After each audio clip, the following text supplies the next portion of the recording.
हम लोग पिछले वीडियो में बात किए थे घन का आयतन भुजा क्यू, घन का वक्र पृष्ठ क्षेत्रफल 4a², घन का संपूर्ण पृष्ठ क्षेत्रफल 6a², घन का विकर्ण √3a। इसमें हम लोगों ने दो क्वेश्चन को सॉल्व किया था, ये क्वेश्चन नंबर 1 और क्वेश्चन नंबर 2। आज लोग बात करेंगे क्वेश्चन नंबर 3। क्वेश्चन नंबर 3 में है, यदि किसी घन का विकर्ण यानी डायगोनल 4√3 सेंटीमीटर है तो उस घन का आयतन यानी वॉल्यूम कितना होगा। चलिए इस प्रश्न को हम लोग सॉल्व करते हैं। सबसे पहले हम लोग निकालेंगे घन का विकर्ण। विकर्ण का फॉर्मूला होता है √3a। इसका मान दिया हुआ है 4√3 सेंटीमीटर। √3 से √3 कैंसिल हो जाएगा, a का मान 4 सेंटीमीटर, यानी भुजा का मान 4 सेंटीमीटर हो गया है। तो उस घन का आयतन यानी वॉल्यूम, वॉल्यूम का फॉर्मूला होता है भुजा क्यू यानी a⁻, a का मान है 4, यानी 4 का क्यू, 4 को 3 बार मल्टीप्लाई, 4 मल्टीप्लाई 4 मल्टीप्लाई 4, 4 चौक 16, 16 चौक 64, 4 चौक 16 चौक 64 सेंटीमीटर क्यूब इसका आयतन हो जाएगा। आंसर 64 सेंटीमीटर क्यूब इसका आंसर हो जाएगा। अगला प्रश्न क्वेश्चन नंबर 4। क्वेश्चन नंबर 4 की हम लोग बात करेंगे।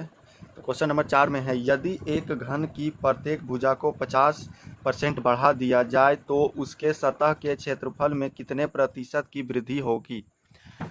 तो सबसे पहले हम लोग सक्सेसिव से बनाएंगे इसको, सक्सेसिव मेथड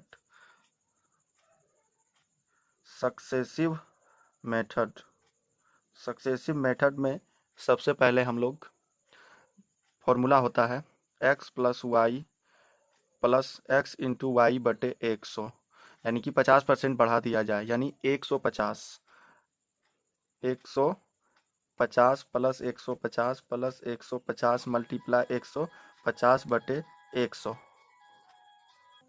50% बढ़ा दिया जाए यानी 50 का हम लोग सक्सेसिव निकालेंगे। 50 + 50 + 50 × 50, यानी 50 50 100 प्लस 2 शून्य से 2 शून्य कट जाएगा, 5 5 25, टोटल 125% का मान होगा। ये आपका आंसर। अगला क्वेश्चन का हम लोग चर्चा करेंगे। Question number 5।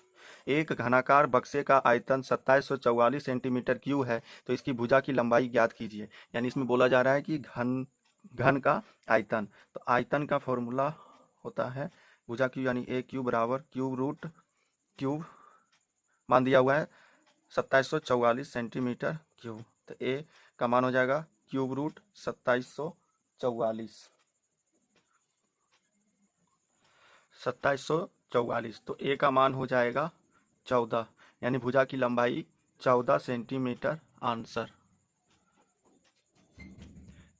तो ये हो गया आंसर।